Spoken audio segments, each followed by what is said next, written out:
then next question, what is the classification of directive principles of state policy?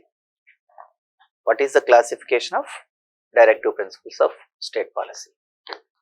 Directive principles of state policy are classified into three types according to the opinion of MP Sharma. MP Sharma, he classified directive principles of state policy into three types: socialistic principle, Gandhian principles, and liberal intellectual principles. This type of classification is not there in our constitution. This is the opinion of MP Sharma. Mahadev Prasad Sharma was a first public administration professor in Nagpur University. He classified directive principles of state policy into three types. First, we will try to observe what is socialistic, what is Gandhian, and what is liberal intellectual principles. Socialistic principles means for the purpose of establishment of socialistic pattern society, whatever the articles we are having in the fourth part of the constitution, that is called socialistic principles. Gandhian principles means to fulfillment of the Gandhian ideology, means Gram Swaraj, cottage industries like this, to fulfillment of the Gandhian ideology, whatever the articles are there in the fourth part of the Indian constitution, that principles are called Gandhian principles. Liberal intellectual principles means for the purpose of establishment of free and fair society, some articles are incorporated in the fourth part of the constitution, that is called liberal intellectual principles. So, before going to discuss about the classification, socialistic, Gandhian, liberal intellectual principles, whatever the articles we are having in the socialistic, Gandhian, liberal intellectual, this is the classification of MP Sharma. At the same time, some articles are overlapping. For example, if you take some article like article 47, we have a chance to observe these in the socialistic principle, simultaneously it is in the Gandhian principle. So, first we will try to understand what are the socialistic principles, what are the Gandhian principles, and what are the liberal intellectual principles. Then we will try to understand the how the same article overlapped with the socialistic and Gandhian, socialistic and liberal intellectual. These things also discussed one by one. For example, if in the list of socialistic principles, we have a chance to observe these articles. First, we will try to remember the articles 38, 39, 41, 42, 43 and 43A. These are socialistic. Then 40, 43, 46, 47, 48 are Gandhian, and 44, 45, 48A, 49, 50, 51 liberal intellectual principles. Then some articles are overlapping. If you observe article 43, it is there in the socialistic principle and Gandhian. Article 47, socialistic and Gandhian. Article 48, socialistic and liberal intellectual. This is the classification. Only for the convenience of the aspirants, this blueprint is provided. One by one, we will try to discuss elaborately. So,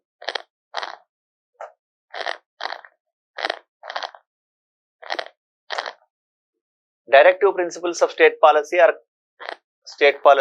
directive principles are classified, not classified into three types by MP Sharma.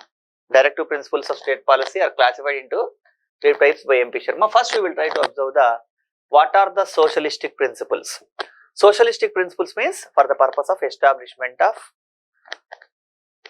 socialistic pattern society. Socialistic pattern society means providing socialism means elimination between the rich and poor variation.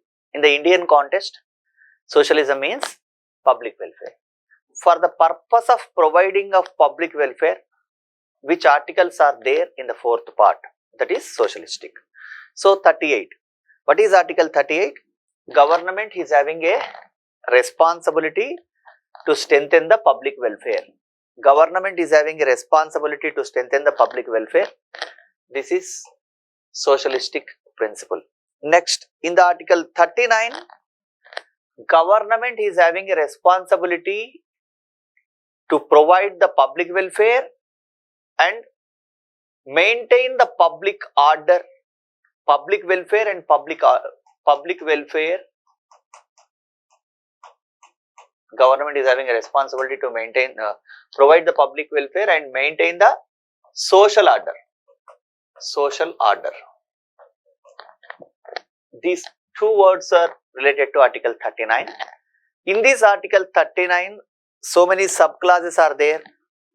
Specifically 39 small a, small b, small c, small a, small c, d, e, f. These articles are related to socialistic. Means providing livelihood 39a, 39b, prevent to concentrate the natural resources 39c, prevent to concentrate the factors of production and wealth 39d, equal pay for equal work, like this. So it is not required to write each and every sub-article in the examination. If they ask the question, what is the classification of the directive principles of state policy, you can mention 3, and according to your convenience, you can write 3 or 4 points related to Article 39. Then Article 41, right to work. Right to work. So whenever we provide the right to work, whenever government provides the right to work to the people, automatically some rich and poor variation is decreased. So theory is different, practical is different. According to the examination requirement, we are writing this answer. Article 41 means it is not only right to work. In the Article 41, so many other issues are also there. Right to work. If government is not able to provide the right to work, government is having a responsibility to provide the unemployment relief to the people. Then old age pensions. All the citizens are not able to work. Because of that, in the process of social welfare or public welfare, government is having a responsibility to provide the old age pensions. Then education to the citizens. Education means not primary education, not 6 to 14 and not 0 to 6, adult education. Then after these are the different points. If any physically challenged people are there, government is having a responsibility to help the physically challenged people. It is also part of Article 41. So many different articles are there. So 38, 39, 41. Just you remember the article and you can cross check the information in the textbook also. Then Article 42. How it is related to socialistic principle. In the socialistic principle, why should we discuss about the Article 42?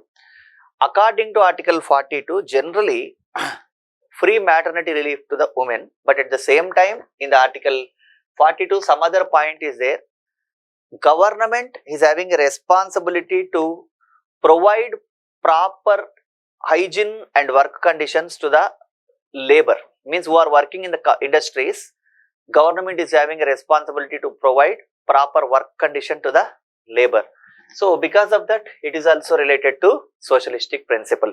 Then Article 43. Government is having a responsibility to provide the minimum living wage to the workers.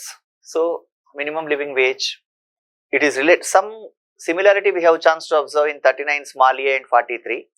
But we will try to observe the difference. What is the difference between the 39 small a and 43?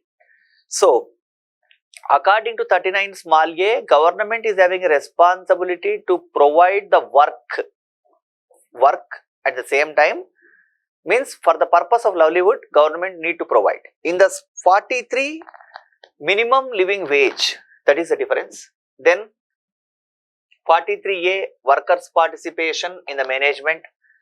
These are the socialistic principles. Workers' participation in the management. This 43A was not there in the basic constitution. 43A was incorporated in the year 1976 with the effect of 42nd constitutional amendment. Workers' participation in the management. So 38, 39, 41, 42, 43. These are the socialistic principles. Next, Gandhian principles. In the Gandhian principle, Article 40, creation of village panchayat is Article 40. It is a Gandhian principle. Creation of village panchayat means, according to the opinion of Mahatma Gandhi, every village must should establish as a self-sufficient village. So in this process, establishment of village panchayat is the establishment of the village panchayats, and government try to encourage the village panchayats to become self-sufficient. This is a Gandhian principle. Then Article 43. What is Article 43 in a Gandhian principle? So, establishment of creation of village panchayats in the, Article 43, it is related to cottage industries. So, means government encourage the cottage industries, specifically according to the opinion of Mahatma Gandhi. If we establish the cottage industries in the village level, people who are working force is there in the village, they are not having a proper work. So, if you provide the employment through the cottage industries to the village people, we have a chance to utilize the manpower in a proper manner. So, creation of village panchayats and cottage industries, 43. Next, Article 46. How it is related to Article 46? How it is related to Gandhian principle?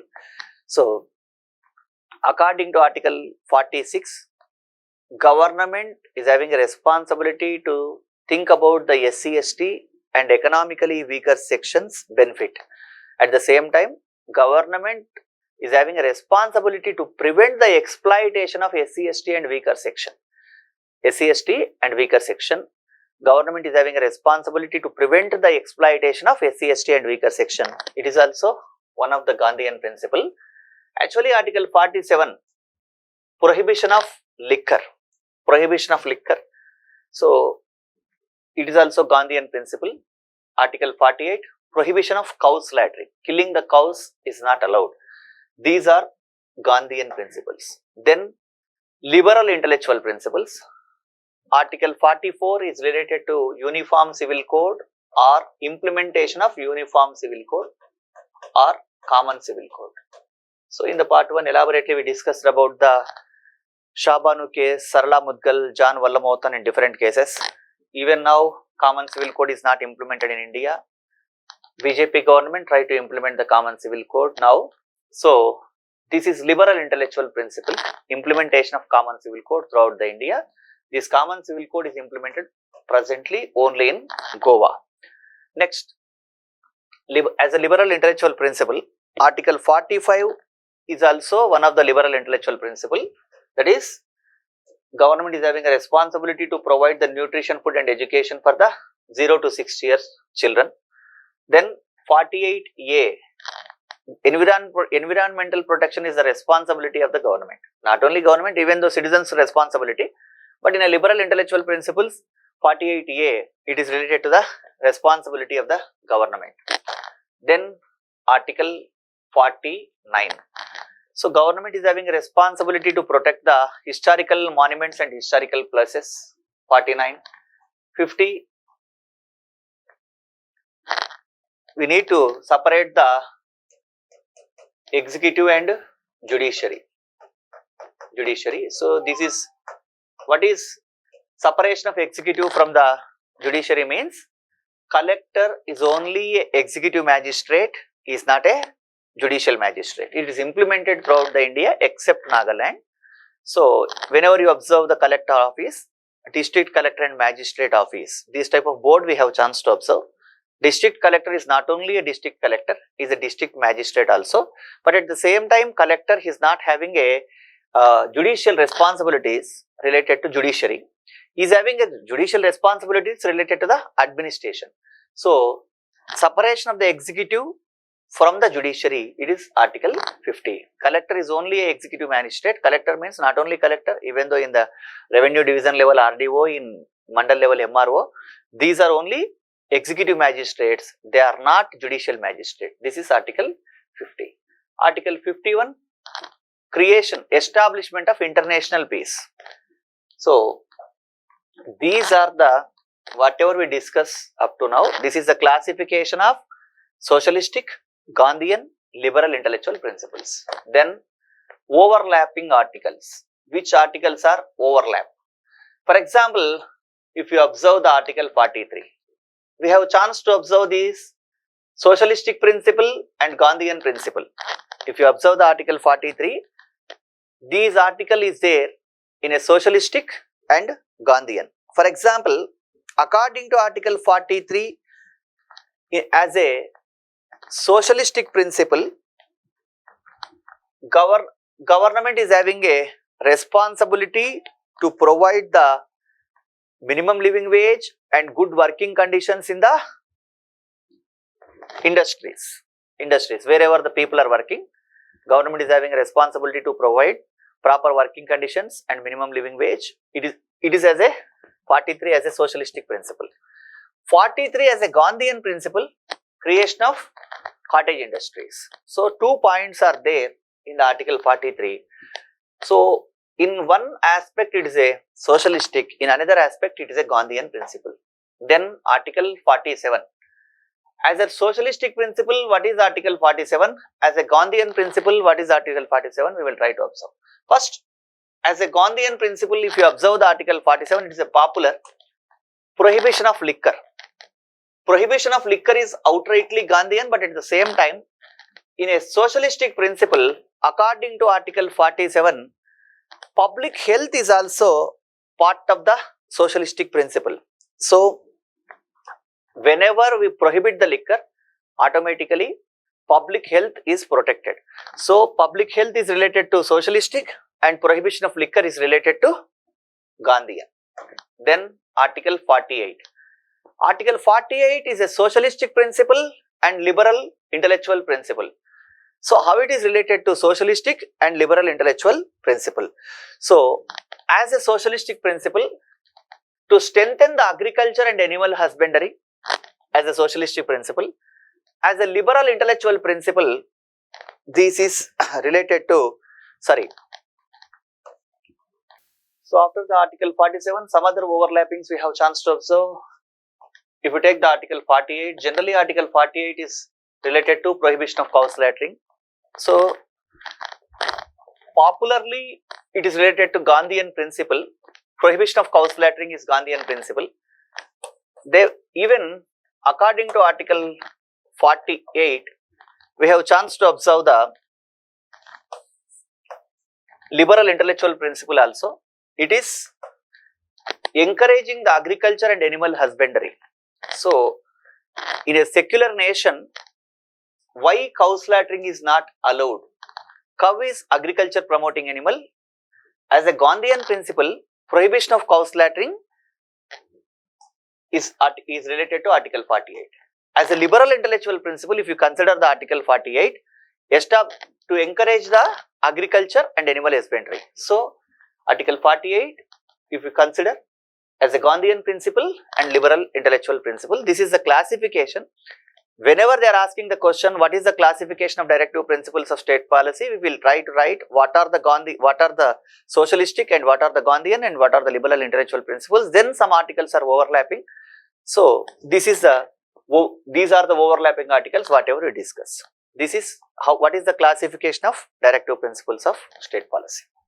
So then next question, prohibition of liquor, positive and negative consequences. So generally whenever we observe this type of question, only prohibition of liquor means whenever we prohibit the liquor, so many positive things we have chance to observe. But at the same time, they are asking question, what are the positive and negative consequences of the prohibition of liquor? It is a general question. What type of positive, if we prohibit the liquor, what type of positive consequences we have chance to expect in the society? Number one, public health. Public health. So it is a general question, but we are expecting these type of questions also. Public health, and we have chance to prevent the accidents, because so many accidents are going on with the effect of liquor. Then health, public health. Then at the same time, what is the positive consequences? Family environment, harmonic family environment means good family system is established. Means people they are having time to spend with the family.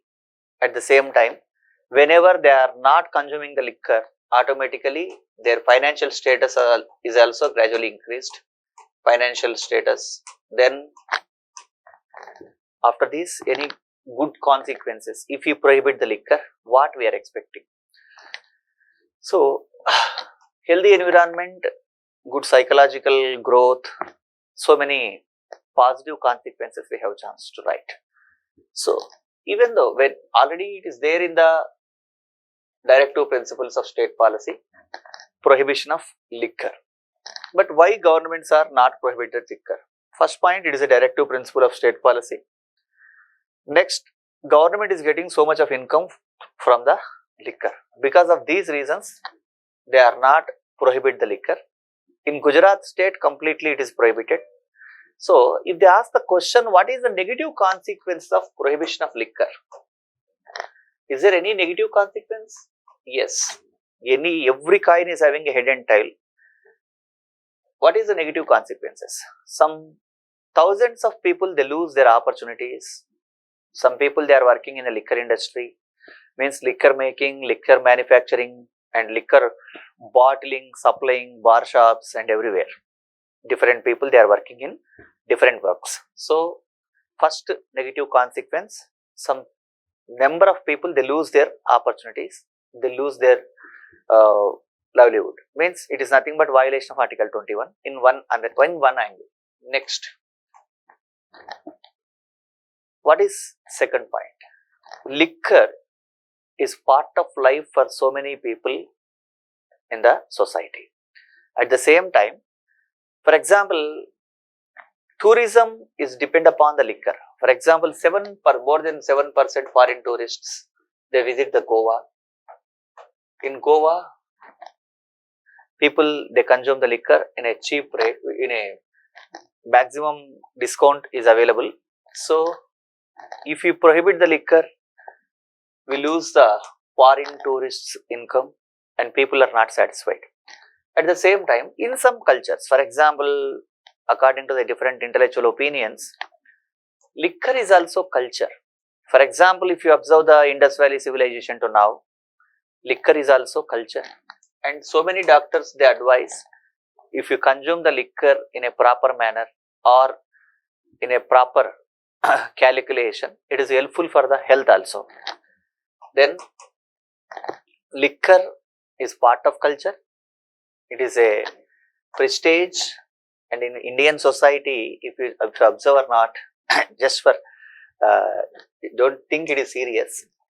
People decide if anyone who consume which brand, according to that, people they calculate this much is he is having this much of caliber or not.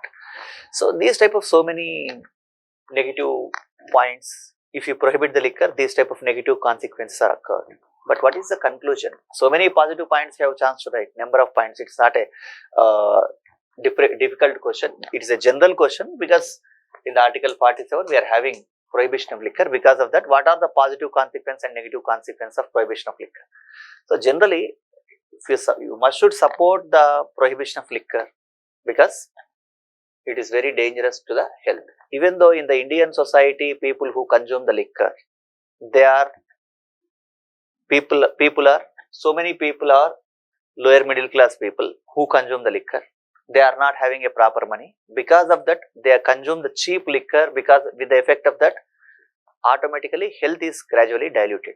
So in these consequences, liquor prohibition is mandatory. It is requirement of the Indian society.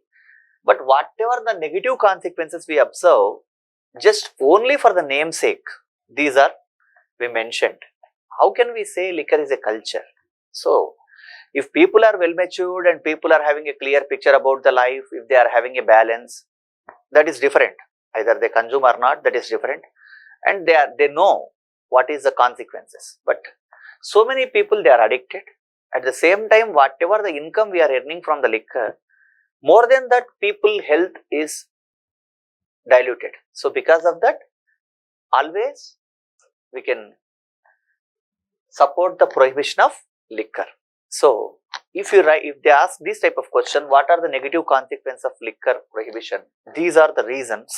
Then we can write the answer. Even these are the reasons.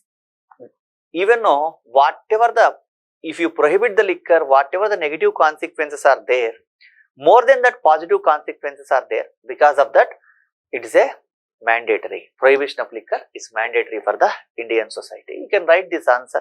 Practically, it is not possible, but As a bureaucrat, we will try to write this answer. At the same time, some other negative consequences we have a chance to mention. For example, if they ask only negative consequences, you should point out negative consequences, then you can conclude these are the negative consequences, but it is not a salvation.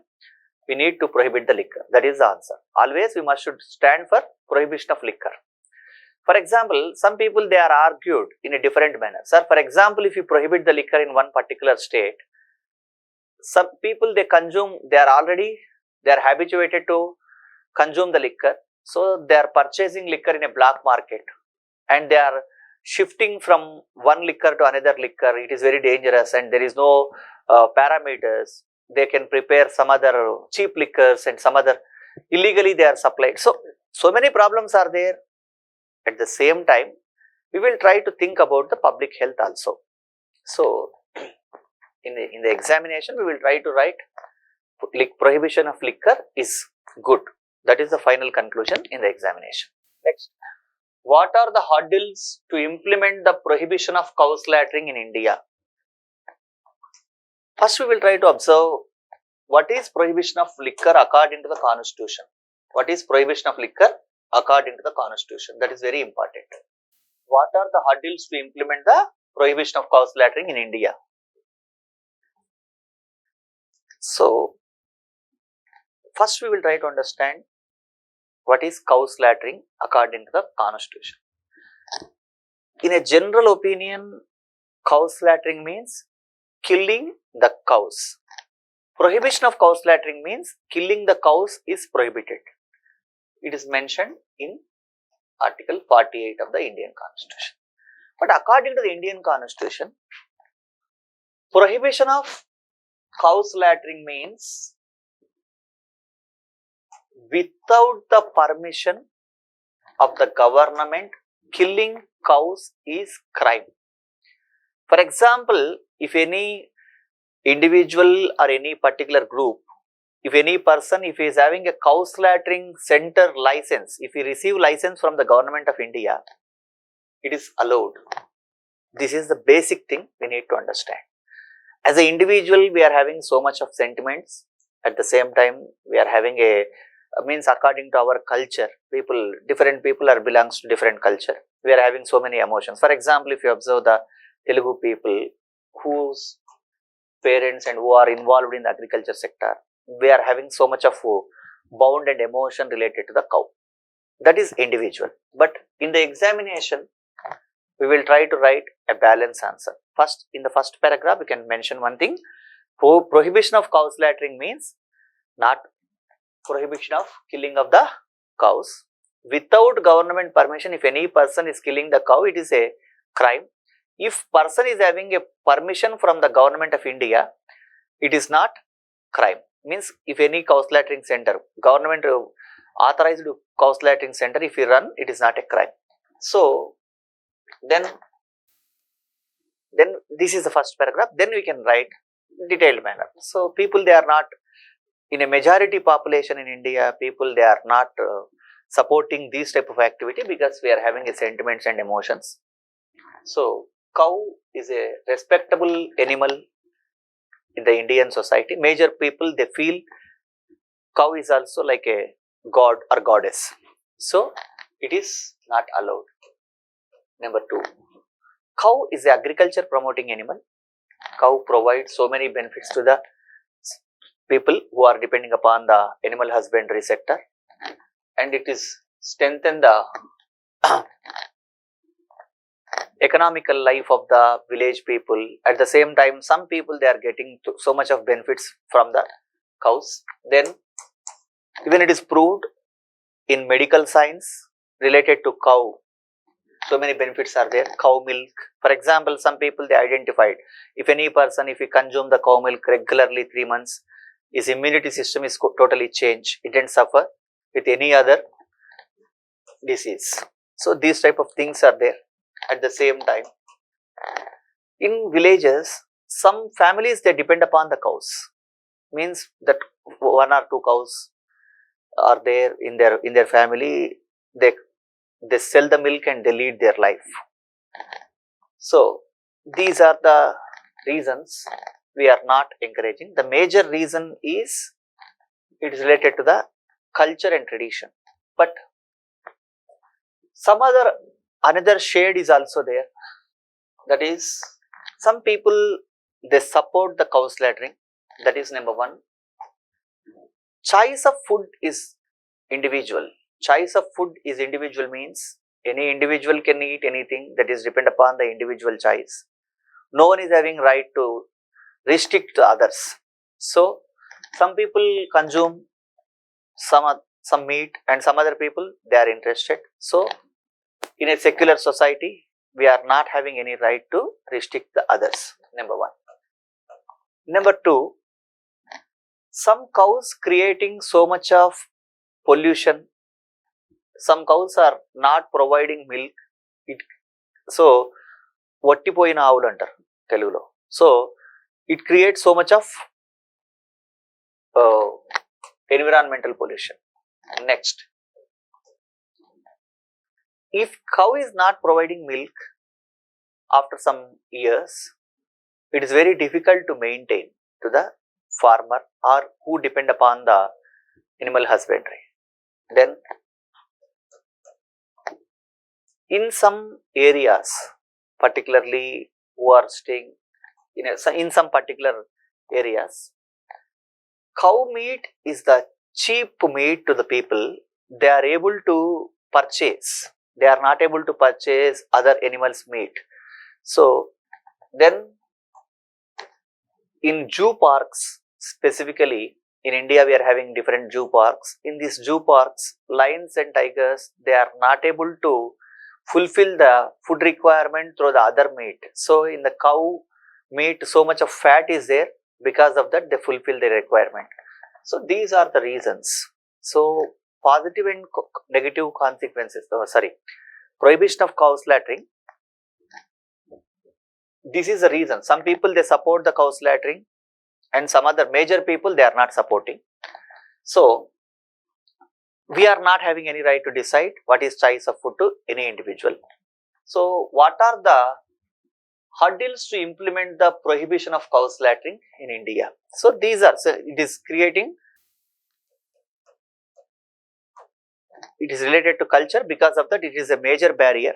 At the same time, government should take a rational decision related to prohibition of cow slaughtering, and we need to implement the laws in a proper manner. Even though Indian government is importing the flesh also. So because of that, we should think about rational manner. It is very sensitive issues because I am not discussing elaborately. So positive, negative points. Simply in our conclusion, government should implement the prohibition of cow slaughtering in a rational manner. That is our answer. Generally, if they observe these type of questions whenever they are asking, we will try to test this aspirant is having a balanced thought or not. In my personal opinion, consuming different types. For example, some people, they eat the non-vegetarian, and vegetarian people, they think it is not required. Who are eating the non-vegetarian, they are thinking pork or beef, whatever they are eating. Some people, they are thinking it is not good. If you observe in a Jain community, they are thinking they are even consuming milk is also not good. So milk came from the cows. So Jains, they are not interested to eat the curd also. So that is depend upon the individual. In my opinion, every individual is having their own food choices, but at the same time, for the purpose of fulfillment of 2400 calories or 2000 calories, 2100 calories, this much of struggle is not required, but it is not advisable to write in the examination. Just you will try to mention what are the positive, negative consequences. And hurdles are, cultural hurdles are there. At the same time, people's sentiment, major is people's sentiment. These are the positive and negative shades of the prohibition of cow slaughtering in India.